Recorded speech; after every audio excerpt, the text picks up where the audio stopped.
ఆ సందర్భంలో చూసిన వాళ్ళకు ఆ రూపాన్ని వర్ణిస్తూ చెప్పినటువంటి అంశం. అలా చేస్తూ ఉన్నప్పుడు ఆ శబ్దాలు ధృతరాష్ట్రుడు వింటున్నాడు కానీ చూడలేడు, కళ్ళు లేవు కాబట్టి.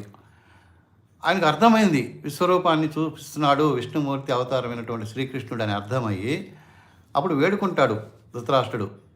కృష్ణ, నాకు కూడా ఆ అద్భుత అవకాశాన్ని కల్పించు, నా కళ్ళు ఒక్కసారి నీ దర్శనాన్ని చూసుకొని నీ విశ్వరూపాన్ని చూసేటువంటి అవకాశాన్ని నాకు ప్రసాదించు అని వేడుకుంటాడట ధృతరాష్ట్రుడు. అప్పుడు శ్రీకృష్ణుడు ఏం చేస్తాడంటే తన యోగ శక్తితో అతనికి దివ్య దృష్టిని ప్రసాదిస్తాడు. అంటే కళ్ళు లేకపోయినా కూడా దర్శించుకునేటువంటి శక్తి యోగ దృష్టి అంటే.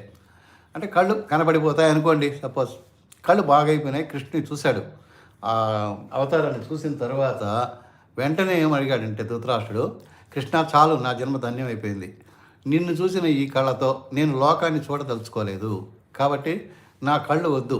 ఇప్పటిదా కళ్ళు లేకుండా ఉన్నా, మళ్ళీ నువ్వు కళ్ళు ఇచ్చినా సరే నాకు మళ్ళా వద్దు, మళ్ళీ నన్ను గుడ్డివాణి చేసేయి అని బ్రతిమాడుకుంటాడు. సో వెంటనే మళ్ళీ